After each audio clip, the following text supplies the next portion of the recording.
മുസ്ലിം പള്ളിയിൽ പോലീസുകാർ ബൂട്ടിട്ട് കയറിയത് ശരിയായോ? എടാ മോനെ, പോലീസുകാർക്ക് ഒതു കൊടുക്കാൻ സംസം വെള്ളം കിട്ടിയില്ലടാ, അതുകൊണ്ടാണ് അവർ ഒതു കൊടുക്കാതെ ബൂട്ടിട്ട് ചാടി പള്ളിയിൽ കയറിയത്. എടാ, പള്ളി എന്തിനുള്ളതാടാ? 10,000-കണക്കിന് പള്ളികൾ കേരളത്തിൽ. ഏതെങ്കിലും പള്ളിയിൽ പോലീസുകാർ ബൂട്ടിട്ട് കയറുന്നുണ്ടോ? ആരാധനകൾ തടസ്സപ്പെടുത്തുന്നുണ്ടോ? എന്തെങ്കിലും ഒരു ഉപദ്രവം പോലീസുകാരുടെ പക്ഷത്ത് ഇല്ല. എന്തുകൊണ്ടാണ്? പള്ളികളൊക്കെ സുഹൃതങ്ങൾ ചെയ്യാനുണ്ട്, സൽക്കർമ്മങ്ങൾ ചെയ്യാനുള്ള സ്ഥലമാണ്. അവരവിടെ ഒന്ന് എത്തിപ്പോലും അവർ നോക്കാറില്ല. പക്ഷെ നിന്റെ പള്ളിയിൽ പോലീസുകാർ ബൂട്ടിട്ട് കയറാനുള്ള കാരണം എന്താ? ആരാധനകൾ നിർവഹിക്കേണ്ട, ആരാധനയാൽ അല്ലെങ്കിൽ വിശ്വാസത്താൽ ഒരു മനുഷ്യൻ ഉണ്ടാകേണ്ടത് അവൻ സമാധാനകാംക്ഷിയാണ്. അവിടെ നീ പരസ്പരം കൊല വിളിക്കുകയും കോളറിന് പിടിക്കുകയും ആക്രോശിക്കുകയും അക്രമം നടത്തുകയും ചെയ്യുമ്പോൾ പോലീസുകാർ ഊതെടുത്തുകൊണ്ട് വരണം. അവർ ബൂട്ട് ഊരിയിട്ട് പള്ളിയിൽ കയറണം. എടാ മോനെ, ഞാൻ സേവനം ചെയ്യുന്ന ഈ പള്ളിയിൽ പോലീസുകാർ വന്നിട്ടുണ്ട്. അത് ക്രമസമാധാനം പുനഃസ്ഥാപിക്കാൻ വന്നതല്ല. ഇവിടെ ഉള്ളൊരു മനുഷ്യൻ കുഴഞ്ഞു വീണ് മരണപ്പെട്ടപ്പോൾ അനുബന്ധമായ വിവരങ്ങൾ അറിയാൻ വേണ്ടി പോലീസുകാർ വന്ന് ബൂട്ടഴിക്കുന്നു, കാല് കഴുകുന്നു.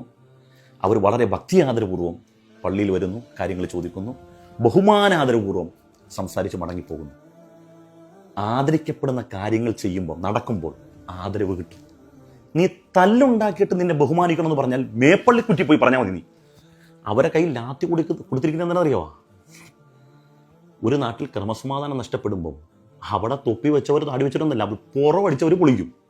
അവർക്ക് അതിനു വേണ്ടിയാണ് ലാത്തി കൊടുത്തിരിക്കുന്നത്. അവിടെ മുസ്ലിയാരെന്നോ മുസ്ലിമെന്നോ ഹിന്ദു എന്നോ ഒരാളെ ഒരു പരിഗണിക്കത്തില്ല. അവർ വീക്കും. അച്ഛന്മാരെ വീക്കിയിട്ടുണ്ടോ? പള്ളിയിൽ അച്ഛന്മാരെ സഭാ തർക്കത്തിന്റെ പേരിൽ അച്ഛന്മാരെ വീക്കിയിട്ടില്ലേ? അപ്പൊ മുസ്ലിയാരെ വീക്കും. എടാ, അവരെ ബൂട്ടിട്ട് പള്ളി കയറ്റിയതാരാടാ? അവരെ ബൂട്ടിട്ട് പള്ളി കയറ്റിയതാരാ? നീയും ഞാനും അല്ലേ? സമാധാനം കാംക്ഷിക്കേണ്ട ഒരു സ്ഥലത്ത് നീ പരസ്പരം അങ്ങോട്ടും ഇങ്ങോട്ടും കൊല വിളിച്ച് തല്ലുണ്ടാക്കിയപ്പം ആ ക്രമസമാധാനം പുനഃസ്ഥാപിക്കാൻ വേണ്ടി പോലീസ് പള്ളി കയറിയതാ. അതിന് അവസരം ഉണ്ടാക്കി നീ ഇപ്പം അതിൻ്റെ ഉള്ളിൽ എന്തെങ്കിലും ഒരു ഒളി അജണ്ട ഉണ്ട്, തേങ്ങാക്കലുണ്ട്. ഒളി അജണ്ട അല്ല, സമാധാനത്തിന്റെ അന്തരീക്ഷം സൃഷ്ടിക്കേണ്ട പള്ളി നീയും നിന്റെ ഒപ്പമുള്ള മനുഷ്യന്മാരും പരസ്പരം അങ്ങോട്ടും ഇങ്ങോട്ടും കൊലവിളി നടത്തി അടിയുണ്ടാക്കിയപ്പം ക്രമസമാധാനം പുനഃസ്ഥാപിക്കാൻ വരുന്ന പോലീസുകാർ ഒതുകൊടുത്ത് പള്ളി കയറണം. എടാ, ഇന്നലത്തെ ദിവസം ഏതാ? റഹ്മത്തുൽ ആലമീനായ അഷ്റഫുൽ ഖൽഖ് സല്ലല്ലാഹു അലൈഹി വസല്ലമ തങ്ങൾ അവിടുത്തെ ജന്മം കൊണ്ട് അനുഗ്രഹീതമായ ദിവസം കേരളത്തിന്റെ അങ്ങാടികൾ മുഴുവനും ജാതി മത ഭേദമന്യ മനുഷ്യർ പരസ്പരം ചേർന്ന് നിൽക്കുന്നു, കെട്ടിപ്പിടിക്കുന്നു, മധുര പലഹാരങ്ങൾ, മധുര പാനീയങ്ങൾ വിതരണം ചെയ്യുന്നു. ഇത് കണ്ട് കേരളീയ മലയാളി മനസ്സ് അതിങ്ങനെ കുളിരണിഞ്ഞിട്ട് കണ്ണിൽ നിന്ന് സന്തോഷ കണ്ണീരിങ്ങനെ ബാഷ്പങ്ങൾ പൊഴിയാണ്. ഈ ദിവസം നീ എന്ത് ചെയ്തു? നീ നാലിച്ച അങ്ങാടികൾ മനുഷ്യർ ചെതറിക്കിടക്കുന്ന സ്ഥലം. ആ സ്ഥലത്ത് എല്ലാ മതസ്ഥരും മുഹമ്മദ് നബി സല്ലല്ലാഹു അലൈഹി വസല്ലം തങ്ങൾക്ക് വേണ്ടി ഒരുമിച്ച് കൂടിയപ്പോൾ മുഹമ്മദ് നബിയുടെ അനുയായിയെ നീ എന്ത് ചെയ്തു? കറുത്തവനെയും വെളുത്തവനെയും രാജാവിനെയും പ്രജേനെയും അടിമേനെയും ഉടമനെയും ഉള്ളവനെയും ഇല്ലാത്തവനെയും ഒരുമിച്ച് ഒരു വരിയിൽ നിർത്തിയ റസൂലുള്ളാഹി സ്വല്ലല്ലാഹു അലൈഹി വസല്ലം തങ്ങൾ സ്ഥാപിച്ച സഫിൽ നീ പരസ്പരം കലഹിച്ചും കൊലവിളിച്ചും ചീത്ത വിളിച്ചും പരസ്പരം കയ്യോങ്ങിയും നീ ആ പള്ളി നാശമാക്കി. പോലീസുകാരെ കൊണ്ട് ബൂട്ടിട്ട് ഒരു മുസൽമാൻ പള്ളിയിലേക്ക് കയറുമ്പം 4-5 വെട്ട കാല് ഉരതിയിട്ട് പിന്നെ എന്തെങ്കിലും ഒരു പുള്ളിക്കുത്തുണ്ടോ എന്ന് നോക്കിയിട്ട് കഴുകി വൃത്തിയാക്കുന്ന കാല്, ആ കാല് വൃത്തിയാക്കി പള്ളിയിൽ കയറുന്ന സംശുദ്ധമായ സ്ഥലത്തേക്ക് സംശുദ്ധമായ കാലുമായി കയറാൻ ശ്രമിക്കുന്ന ഒരു മുസൽമാൻ, അവിടെ ഒരു പോലീസുകാരൻ ബൂട്ടിട്ട് കയറിയിട്ടുണ്ടെങ്കിൽ അതിന് അവസരമൊരുക്കിയ നീയല്ലടാ. നിന്റെയൊക്കെ കൂട്ടത്തിൽ ലൂത്ത് നബി അലൈഹി സ്വലാം തന്റെ സമൂഹത്തോട് ചോദിച്ച പോലെ വിവരമുള്ള വിവേകമുള്ള ഒരുത്തനെങ്കിലും നിന്റെയൊക്കെ കൂട്ടത്തിലുണ്ടോന്ന് ലൂത്ത് നബി ചോദിച്ചില്ലേ? ആ ചോദ്യം നിങ്ങൾക്ക് പ്രസക്തമാണ്. എത്ര കാലമായടാ ഈ വൃത്തികെട്ട പണി തുടങ്ങിയത്? അവസാനിപ്പിക്കാറായില്ലേ? ജനത മാറിയില്ലേ? സമൂഹം മാറിയില്ലേ? ചിന്ത മാറിയില്ലേ? നീയൊക്കെ എന്നാ നന്നാകുന്നത്? ഒരു പള്ളിയും 9,000 ഗ്രൂപ്പുകളും. അവിടെ മനുഷ്യൻ മടുത്തണം. ഇതൊക്കെ മനുഷ്യൻ മടുത്ത്, മനുഷ്യർ കുഴഞ്ഞ, ആർക്ക് താല്പര്യമില്ല. ഇന്ത്യൻ മുസൽമാന്റെ പ്രശ്നങ്ങൾ പ്രതിസന്ധികൾ എന്താണെന്ന് മനസ്സിലാക്കാതെ ഒരു മഹലിൽ തന്നെ 25 ഗ്രൂപ്പും 22 ചിന്തയും 25 ചിന്താധാരയും വഴികളും.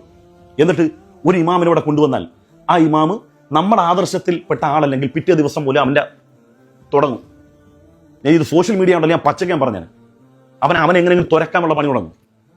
നമ്മുടെ ആളായെങ്കിൽ മാത്രമേ നമ്മൾ പുറകെ തുടരുള്ളൂ. എന്തെല്ലാം തോന്നിയവാസങ്ങൾ പിന്നെ അവരുടെ പിന്നാലെയാണെന്നുള്ളത്.